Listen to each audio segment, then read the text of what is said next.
moi, c'est Lawa Aboubakar. Je suis originaire du Niger. Je suis artiste, danseur, chorégraphe et je suis aussi promoteur d'un festival africain à côté de Toulouse, à Alonac, dans un petit village. Et donc là, je suis au FIMA, invité du FIMA par Alfadi, qui est, je peux dire, un de mes mentors depuis des années, depuis que j'étais au Niger et jusqu'à mon arrivée en France. Voilà, donc j'essaie de faire la promotion de la culture en France depuis quelques années, depuis que je suis installé. Depuis 2005, voilà, on a lancé un petit festival qu'on a appelé Wassan Africa, qui essaie de faire la promotion des cultures africaines, que ce soit la mode, la musique, l'artisanat, la cuisine. En fait, on essaie de faire la promotion de l'Afrique en miniature sur 3 jours depuis quelques années.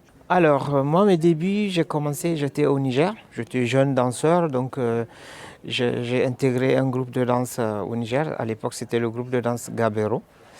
Et c'était suite à un concours qui était organisé par le ministère de la Culture à l'époque. Donc ce concours, les lauréats se sont retrouvés et puis ils ont monté un groupe. Et donc on a commencé ce groupe, c'était dans les années 80, 1988 exactement. On a tourné dans tout le pays et moi je me suis retrouvé en France en fin des années 90, en 99.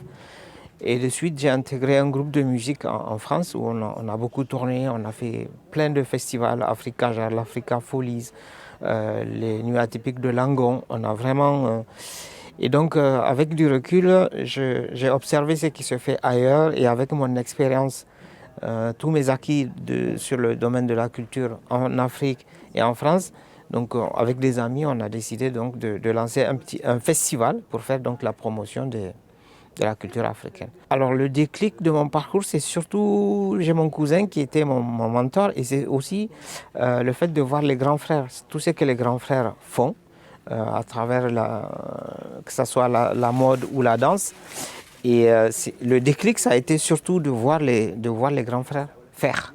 Les difficultés, on va dire, c'est surtout d'aller à la recherche des partenaires, de pouvoir installer, de pouvoir aller au bout de son idée. Parce qu'on peut avoir plein d'idées, on a beaucoup d'idées, mais derrière, il faut qu'on ait un soutien qui soit politique local, un partenariat financier qui peut nous aider à aller au bout de nos idées. C'est surtout ça les difficultés aujourd'hui. C'est juste ça les difficultés. Sinon, quand j'ai une idée, moi je me lance, je ne réfléchis pas, j'y vais, je vais en parler à ceux qui sont autour de moi. Et s'ils sont partants, on y va. Bon, comme je dis souvent, il faut être fou pour me suivre. Mes grands moments, c'est là, d'être au FIMA, par exemple. C'est un grand moment pour moi. En fait, je vis les moments, mes grands moments sont les moments que je vis à l'instant. Après, les grands moments, c'est surtout quand je vais à la rencontre des gens que j'admire, des gens que j'ai toujours admiré leur travail.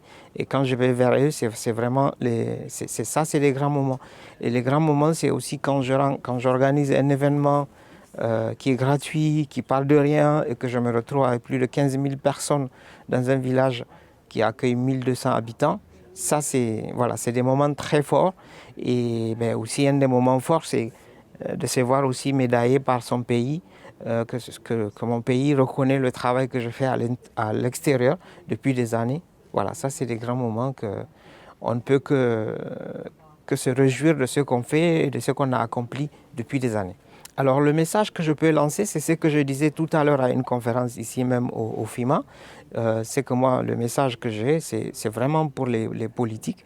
C'est-à-dire qu'aujourd'hui, on voit beaucoup de pays qui essaient de mobiliser des fonds pour l'éducation ou pour l'industrie des mines ou autre chose.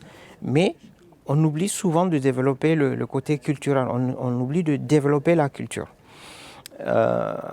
Aujourd'hui, la culture, Alfadi, il a dit, la culture est un vecteur de développement. La culture est créatrice d'emplois. Comme j'expliquais aussi tout à l'heure, moi, quand j'étais enfant, à l'école, on ne nous a jamais appris la culture. On ne nous a jamais appris notre culture. On l'a appris à la maison, dans la rue. À l'école, on apprend autre chose. Et c'est quand on débarque, par exemple, pour ma part, c'est quand on débarque en France qu'on réalise ce qu'on avait comme acquis culturel, qu'on réalise la valeur de notre culture, la valeur de ce qu'on est en fait. Notre culture, ben, notre savoir-faire, que ce soit au niveau de la danse, au niveau de la mode, de la créativité. Et là, on se rend compte et on se dit, quel dommage que j'ai pas eu beaucoup plus, j'ai pas beaucoup plus appris quand j'étais là-bas. Et je le découvre maintenant. Je vous donne une anecdote. Moi, j'ai appris à jouer d'instruments traditionnels africains en France. C'est que je trouve, je dirais pas dommage, j'ai appris, mais c'est dommage qu'en Afrique, ça ne s'enseigne pas plus dans les écoles. Mais vraiment qu'on apprenne aux enfants à valoriser notre culture. Ça, c'est important. Pour moi, l'école, aujourd'hui, on peut avoir tous les diplômes qu'on veut du monde. Si on ne connaît pas sa culture, comme je l'ai dit tout à l'heure, on est un zèbre à qui il manque les zèbrures. Mes projets, Alors moi, j'ai un grand projet, et je vais le dire, peut-être c'est la première fois. Souvent, j'aime le dire. Un de mes grands projets, c'est... Parce que moi, je suis du Niger, je suis né au Niger, j'ai grandi au Niger, j'ai tout appris au Niger. Mon rêve, c'est d'organiser la grande nuit du Niger à Bercy, à Paris.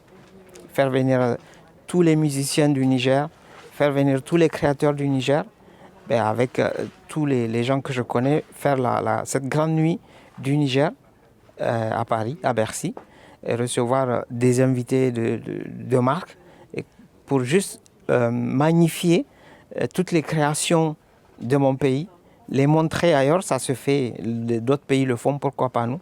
Ça, c'est un de mes grands rêves.